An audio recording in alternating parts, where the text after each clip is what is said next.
Hi guys, ಈ ವಿಡಿಯೋದಲ್ಲಿ L E D light ಬಲ್ಬ್ನ ಯಾವ ಥರ ಮನೇಲೇ ರಿಪೇರ್ ಮಾಡೋದು ಅಂತ ಹೇಳ್ಕೊಡ್ತಾ ಇದ್ದೀನಿ. ಇದು ಬಕ್ ಬೂಸ್ಟ್ ಕನ್ವರ್ಟರ್ ಅಂತ. ಇದು ಮೇ ಬಿ ಇದಕ್ಕೋಸ್ಕರ ಯೂಸ್ ಮಾಡ್ತಿದ್ದೀನಿ. ನಾನು ಜಸ್ಟ್ ಸ್ಟೆಪ್ ಡೌನ್ ಮಾಡ್ಕೊಳಕ್ಕೆ ಡಿ ಸಿ ವೋಲ್ಟೇಜ್ನ 12 ವೋಲ್ಟ್ಸಿಂದ 7 ವೋಲ್ಟ್ಸ್ಗೆ ಬಕ್ ಮಾಡಿಕೊಂಡು ಎಲ್ ಇ ಡಿ ಲೈಟ್ಸ್ನ ಚೆಕ್ ಮಾಡೋಕ್ಕೆ ಯೂಸ್ ಮಾಡ್ತಾಯಿದ್ದೀನಿ. ಇವಾಗ ಮಾಡ್ತಾಯಿದ್ದೀನಿ ನೋಡಿ, ಅದು ಜಸ್ಟ್ ಟೆಸ್ಟಿಂಗ್ ಪರ್ಪಸ್ ಅಷ್ಟೇ.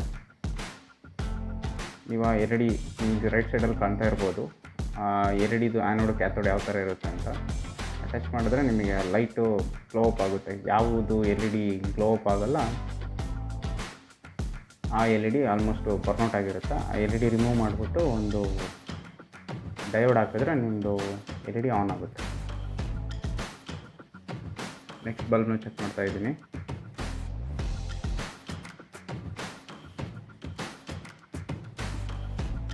ಇದನ್ನು ಕೂಡ ಹಾಗೆ ನೀವು ಎಲ್ಲ ಕಡೆಯೂ ಟೆಸ್ಟ್ ಮಾಡಿಕೊಂಡು ಯಾವ್ದು ಎಲ್ ಇ ಡಿ ಬರ್ನೌಟ್ ಆಗಿದೆ ಅಂತ ಚೆಕ್ ಮಾಡ್ಕೋಬೇಕು.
Same third L E D, ಇದನ್ನು ಕೂಡ ಚೆಕ್ ಮಾಡಬೇಕು ನೀವು ಇದೇ ಥರನೇ.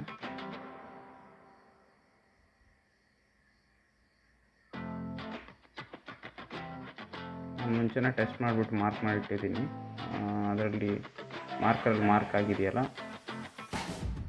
ಅದೇ ಎಲ್ ಇ ಡಿ ಡ್ಯಾಮೇಜ್ ಆಗಿದೆ. ಅದನ್ನು ರಿಮೂವ್ ಮಾಡಿಬಿಟ್ಟು ನಾವು IN 4007 ಅಂತ ಒಂದು ಡಯೋಡ್ ಬರುತ್ತೆ, ಆ ಡಯೋಡ್ನ ರಿಪ್ಲೇಸ್ ಮಾಡಬೇಕಾಗುತ್ತೆ. ಇವಾಗ ಇದನ್ನು ರಿಮೂವ್ ಮಾಡ್ತಾ ಇದ್ದೀನಿ ಎಲ್ ಇ ಡಿನ.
ನೀವು ಆ ಎಲ್ ಇ ಡಿ ಇದು ಡಯೋಡ್ನ ಕನೆಕ್ಟ್ ಮಾಡಬೇಕಾದ್ರೆ ಆ್ಯನೋಡ್ ಕ್ಯಾಥೋಡ್ನ ಕರೆಕ್ಟಾಗಿ ನೋಡ್ಕೋಬೇಕಾಗುತ್ತೆ. ನಿಮಗೆ ಆ ಸ್ಕ್ರೀನಲ್ಲಿ ಕೂಡ ಕೊಡ್ತಿದ್ದೀನಿ, ಅದರದ್ದು ಆ್ಯನೋಡ್ ಯಾವುದು ಕ್ಯಾಥೋಡ್ ಯಾವುದು ಅಂತ. ಅದನ್ನು ನೋಡ್ಕೊಂಡು ಕರೆಕ್ಟಾಗಿ ಕನೆಕ್ಟ್ ಮಾಡಿ.